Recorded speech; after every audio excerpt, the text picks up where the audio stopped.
O Espelho, de Machado de Assis. Esboço de uma nova teoria da alma humana.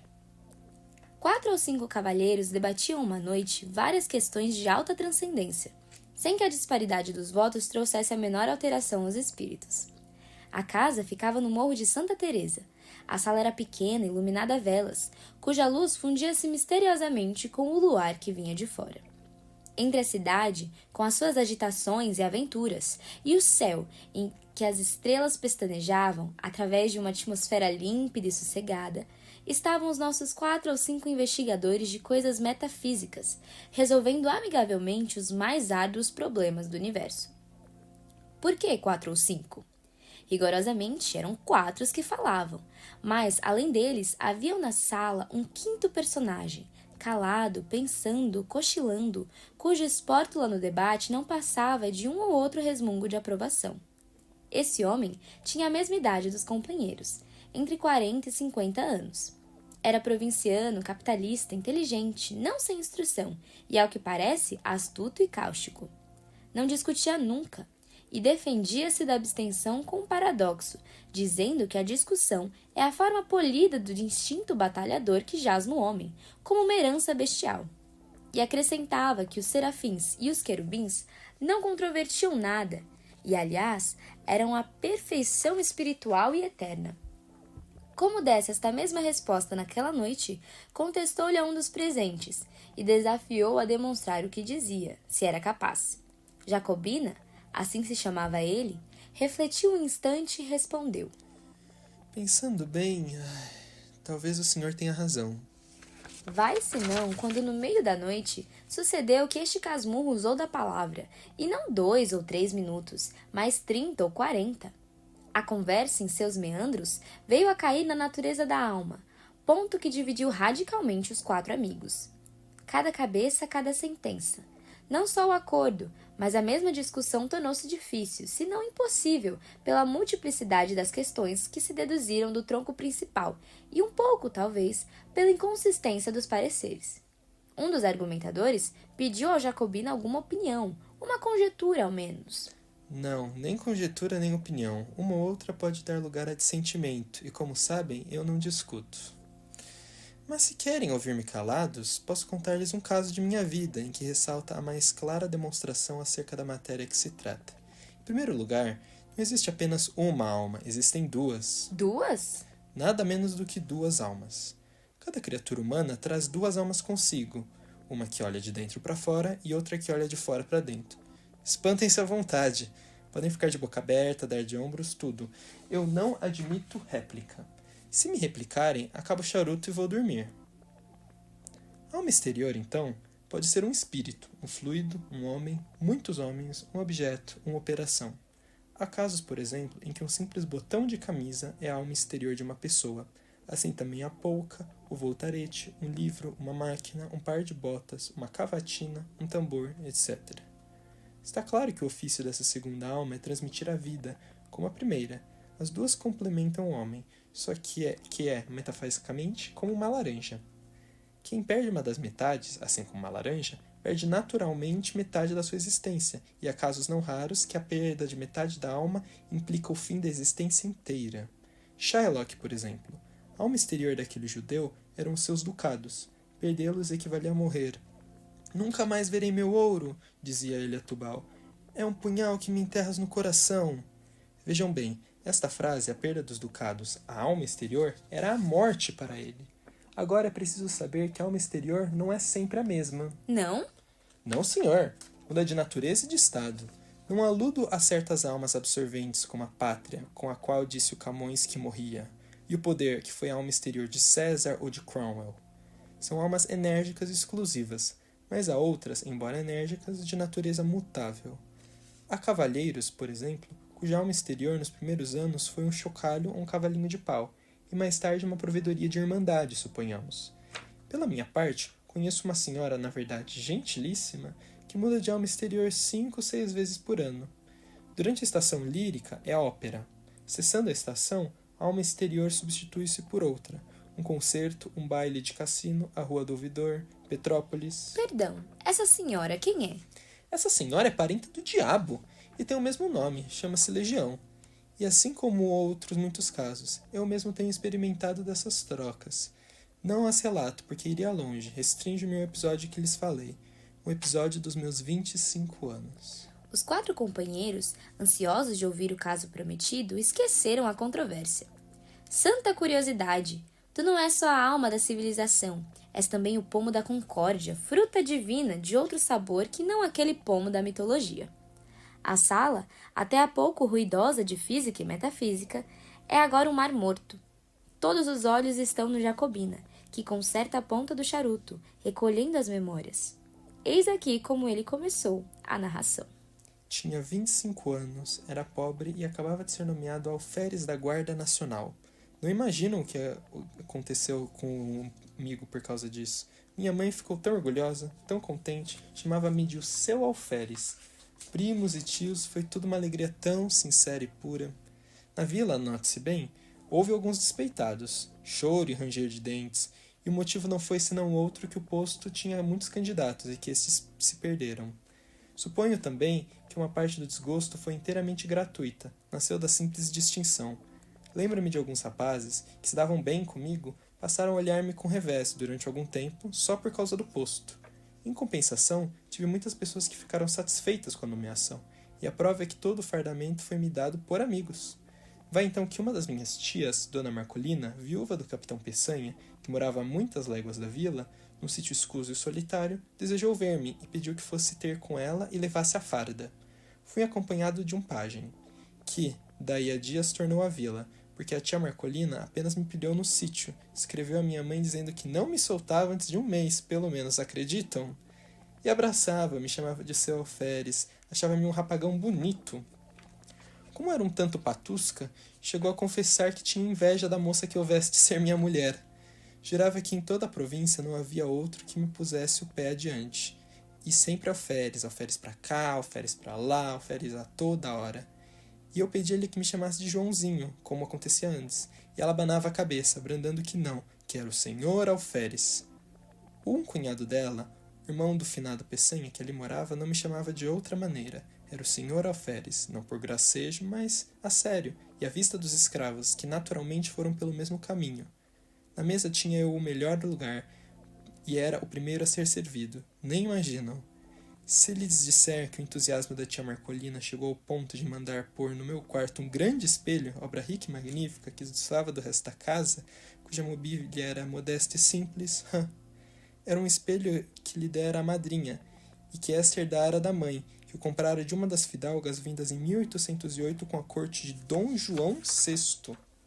Não sei o que havia disso de verdade, mas era a tradição. O espelho estava naturalmente muito velho, mas via-se-lhe ainda o ouro, comido em parte pelo tempo, uns delfins esculpidos nos ângulos superiores da moldura, uns enfeites de madrepérola e outros caprichos do artista. Tudo velho, mas bom. Espelho grande? Grande? E foi como digo, uma enorme fineza, porque o espelho estava na sala, era a melhor peça da casa. Mas não houve forças que a demovessem do propósito. Respondia que não fazia falta, que era só por algumas semanas, e finalmente o Sr. Alferes merecia muito mais. O certo é que todas essas coisas, carinhos, atenções, obséquios, fizeram em mim uma transformação que o natural sentimento da mocidade ajudou e completou. Imaginam, creio eu. Não. O alferes eliminou o homem. Durante alguns dias as duas naturezas minhas equilibraram-se, mas não tardou que a primitiva cedesse à outra, ficou-me a parte mínima de humanidade. Aconteceu então que a alma exterior, que era antes o sol, o ar, o campo, os olhos das moças, mudou de natureza e passou a ser a cortesia e os rapapés da casa, tudo que me falava o posto, nada que me falava do homem. A única parte do cidadão que ficou comigo foi aquela que entendia com o exercício da patente. A outra dispersou-se no ar e no passado.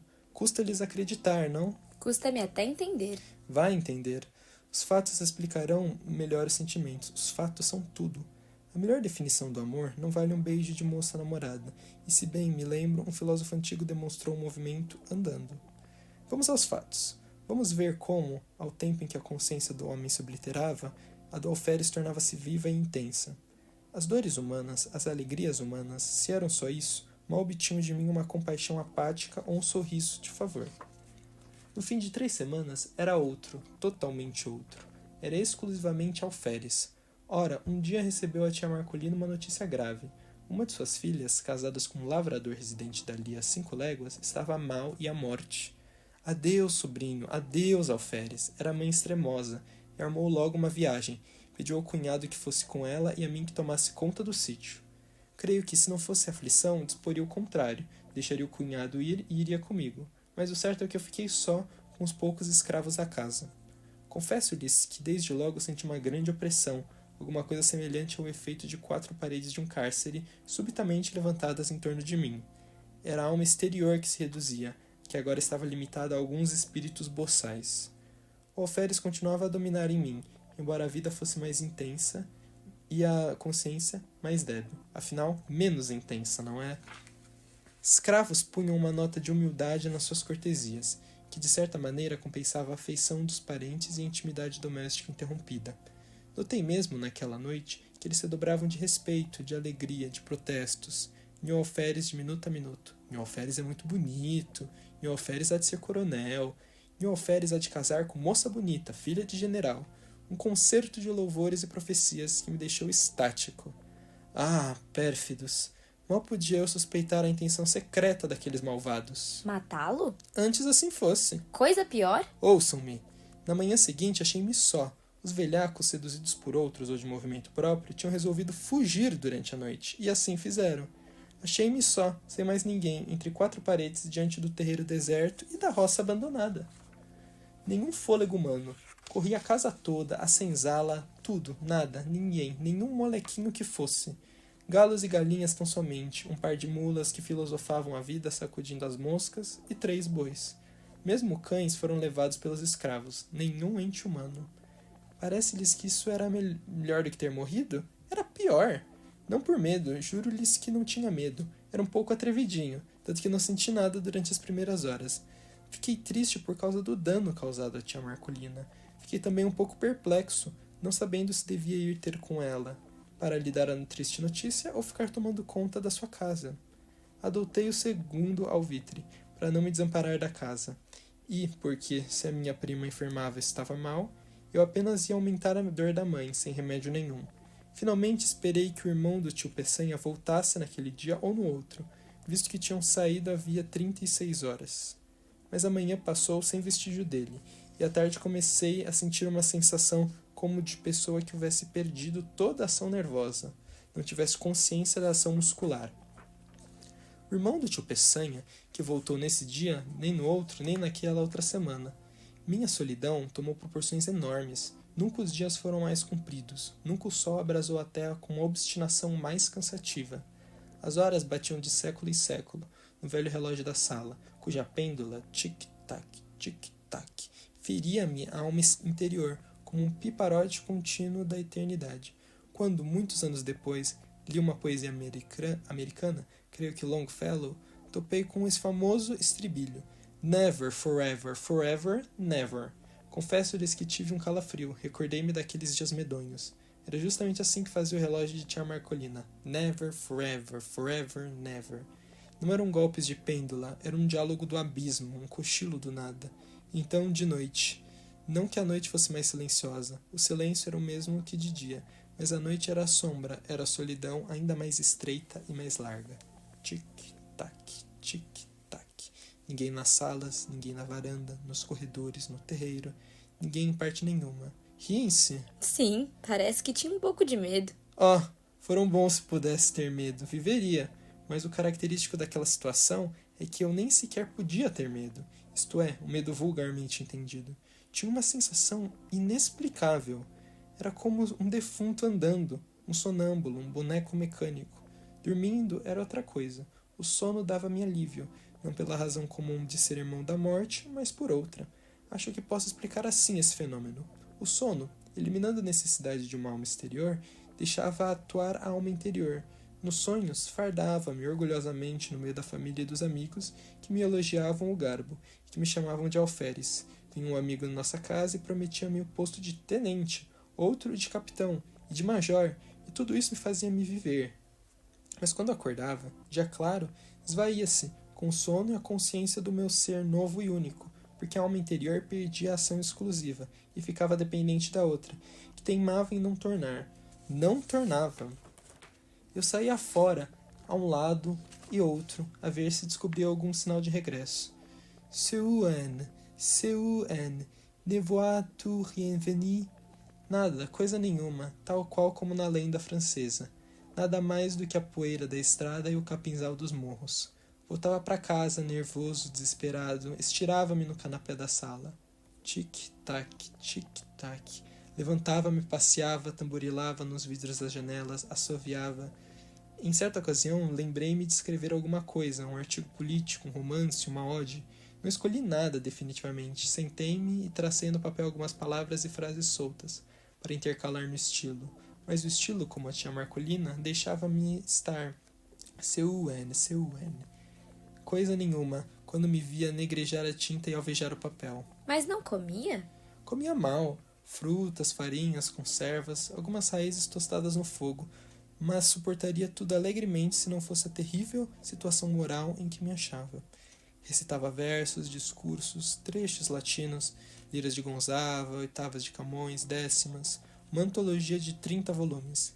Às vezes fazia ginástica, outras dava beliscões nas pernas, mas o efeito era só uma sensação física de dor ou de cansaço, mais nada. Tudo silêncio, um silêncio vasto, enorme, infinito, apenas sublinhado pelo eterno tic-tac da pêndula. Tic-tac, tic-tac. Na verdade, era de enlouquecer. Vão ouvir coisa pior. Convém dizer-lhes que desde que ficara só, não olhara uma só vez para o espelho. Não era uma abstenção deliberada. Não tinha motivo.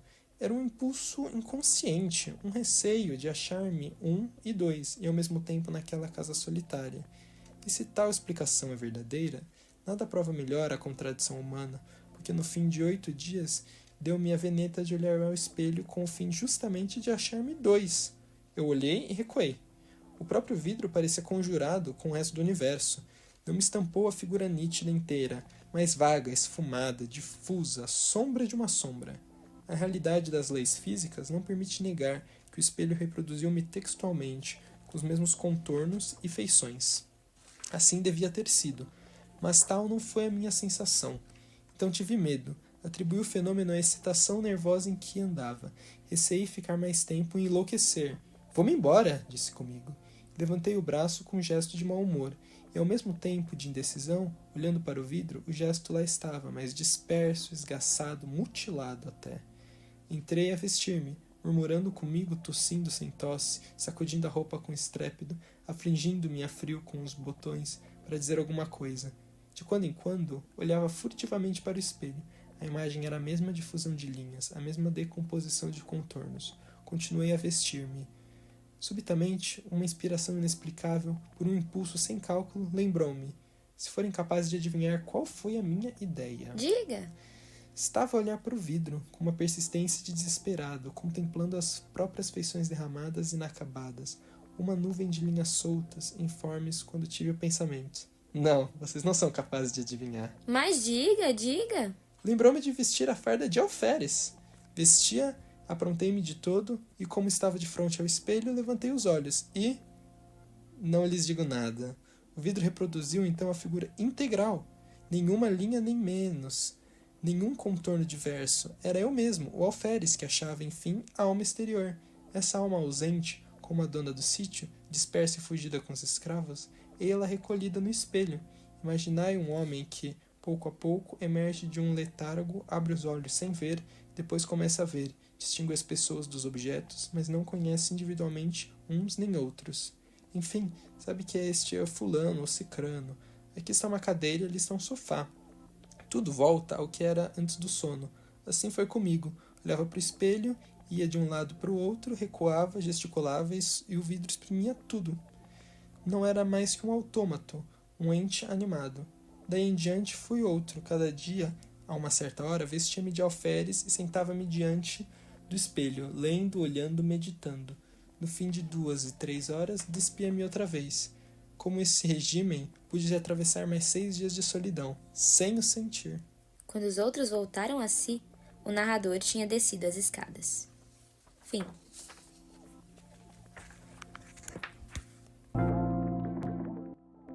Esse foi mais um Contando um Conto. Você pode checar todos os outros episódios aqui mesmo no Spotify. Até a próxima história.